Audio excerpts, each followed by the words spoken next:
Hey, it's Rob Gilty, Logical Trading. Today I just want to talk to you a little bit about the US dollar, Canadian dollar analysis. My analysis on this today, our analysis on this today. Don't forget the risk disclaimer.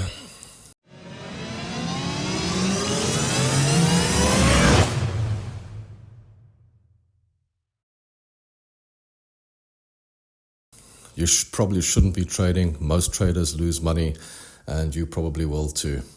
Okay, so let's get to it. Look, my feeling is the US dollar, Canadian dollar is coming into play.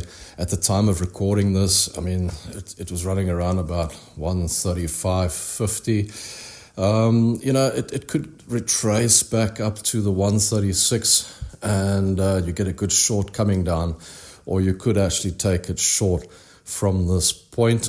Also, it going down, there's quite a big level down at 135, 134.50. If you want to look for it to bounce along there and turn back and go long, but then you're trading against the trend. Keep in mind, the trend on the US dollar, Canadian dollar at the moment is very short. It's been short for a while, and there's a big downtrend in this Oki at the moment. And also what I'm seeing is a huge head and shoulders developed. It hasn't played out yet, but it's playing out, so be very careful of that head and shoulders. If it plays out, it's going to go very short. My bias is to the short side. Where you take the trade, I would look at the resistance levels, let it bounce off those resistance levels on a slight retracement and get a decent entry. Other than that, if you're looking for it to turn back and go long, wait for it to get down to the 135 or 134.50. Let it come off the support and start retracing back up.